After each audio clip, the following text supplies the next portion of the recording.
भारत में 18 शक्तिपीठों में शारदा पीठ का एक अलग महत्व है।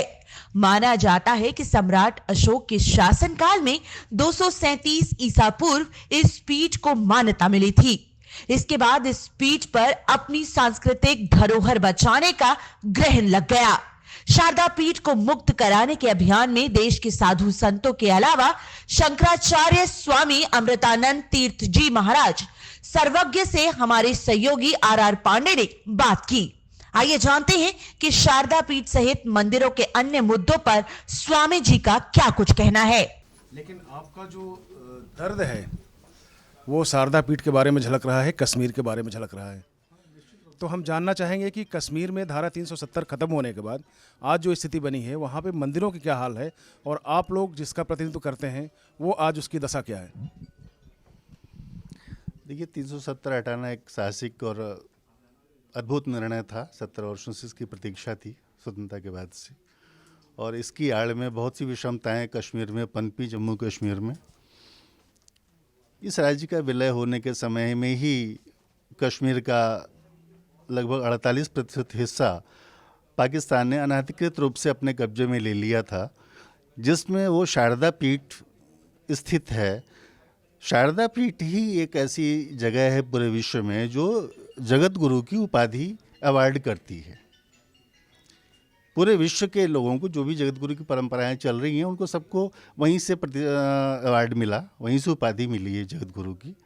और वो हिस्सा 48 से पाकिस्तान के अनाधिकृत कब्जे में है। सारी स्थितियों से आप लोगों को पता है। उसके लिए भारत सरकार ने 22 फरवरी 1994 को और 15 मार्च 2013 को 2 बार सर्वसम्मति से संसद में प्रस्ताव पारित किया और ये कहा कि पाक अधिकृत कश्मीर भारत का अभिन्न भाग है और उसको हम वापस लेके रहेंगे। उस संकल्प की याद दिलाने के लिए ही हम पिछले 20 वर्षों से 18 वर्षों से कश्मीर में काम कर रहे हैं। मेरी पूरे विश्व के प्रवासी भारतीयों से और पूरे देशवासियों से ये अनुरोध है कि भारत के जो भारत का गौरव है, विश्वगुरु का उपाधि देने वाला एकमात्र स्थल शारदा सर्वज्ञ पीठ कश्मीर, उसको पुनः उद्धृत किया जाए, जागृत किया जाए, उसकी व्यवस्था की जाए। और वहाँ तक जाने की जो बातें चल रही हैं, India Pakistan religious shrine protocol जो 1974 में एक एग्रीमेंट भारत सरकार और पाकिस्तान के बीच में हुआ है, उस सूची में उसका नाम जोड़ा जाए, क्योंकि उस सूची में उसका नाम नहीं है। जिस सूची में उस सूची में जो भारत के और पाकिस्तान के तीर्थ स्थल नहीं है, उन स्थलों पे जाना संभव नहीं है। उस प्रोटोकॉल में इस शारदा पीठ का नाम जोड़ा जाए, जिससे कि जाने की आगे की प्रक्रिया शुरू हो सके। श्रद्धालुओं की आस्था पे कुठाराघात न करके उनको वहाँ भेजने की और वहाँ मेला के आयोजित करने की व्यवस्था भारत सरकार करवाए, अपने संकल्प को पूरा करे। जैसा कि सभी का मानना है और हम सभी जानते हैं, या तो आप भी जानते हैं कि पाकिस्तान में जिस तरह से हिंदुओं पर अत्याचार होता रहा है, तो क्या आपको लग रहा है कि हमें हमारी सोच आगे बढ़ेगी और हम मंदिर को जो आपकी सोच है न्याय दिला पाएंगे? भाई, जितने भी हमारे महापुरुषों ने भविष्यवाणियाँ की हैं, भारत अखंड होगा और मैं इस बात में विश्वास करता हूँ। मैं ऐसा मानता हूँ कि थोड़े दिन की समस्या है, भारत पुनः अखंड होगा, पुनः प्रतिष्ठित होगा और पूरे विश्व का मार्गदर्शन करेगा। आप क्या पूरे विश्व को उपदेश देना चाहेंगे, खासकर भारतीयों को? पूरे विश्व में फैले हुए भारतीयों को मेरा संदेश है कि जो हमारे सनातन धर्म के मानबिंदु हैं उनकी रक्षा करके पूरे मानवता को दिशा दिखाएं और उनकी रक्षा करें।